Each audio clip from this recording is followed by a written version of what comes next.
আরে ভিডিও করছি ও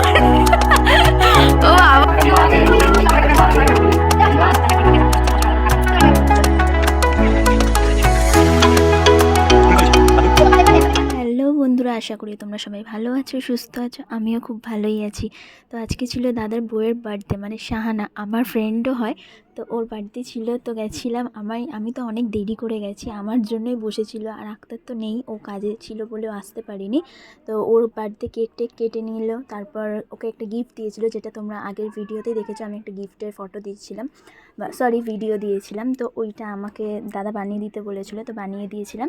শাহানাকে দাদা গিফটটা দিয়ে দিল। শাহানা তো খুবই খুশি হয়ে গেছিলো। ওর ভেতরে একটা চেন ছিল, ওদের দুজনের নাম লেখা। তো শাহানা মানে আনএক্সপেক্টেডলি ওর মুখে এতটাই স্মাইল ছিল, তোমরা দেখেই বুঝতে পারছো। পর ওকে একটু ফুলের তোড়া দিল, তো ও তো আরও খুশি হয়ে গেছে। ও মানে ভাবছে যে কী হচ্ছে আমার সাথে।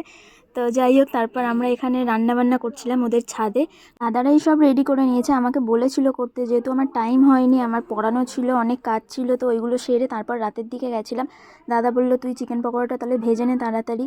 তো আমিও চিকেন পকোড়া ভাজতে বসে গেছিলাম। চিকেন পকোড়া ভাজছি আর গল্প করছি, এদিকে লুচিটাও বেলছিল সাইডে।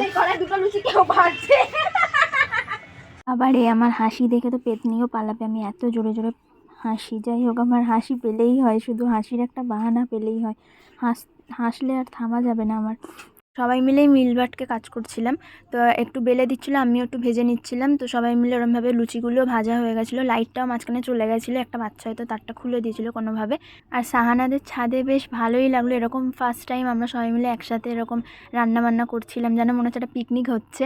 শুধু আক্তার না থাকলে আমার খুব একটা ভালো লাগে না, মানে ও থাকলে যেন ব্যাপারটা একটু আরও বেশি জমে যায়। ও যেখানে থাকবে আমার যেন মনটা আরও বেশি খুশি হয়ে ওঠে। ও ছিল না, এটাই একটা খারাপ লাগা। তো এমনি যাই হোক, সবই ঠিকঠাক ছিল।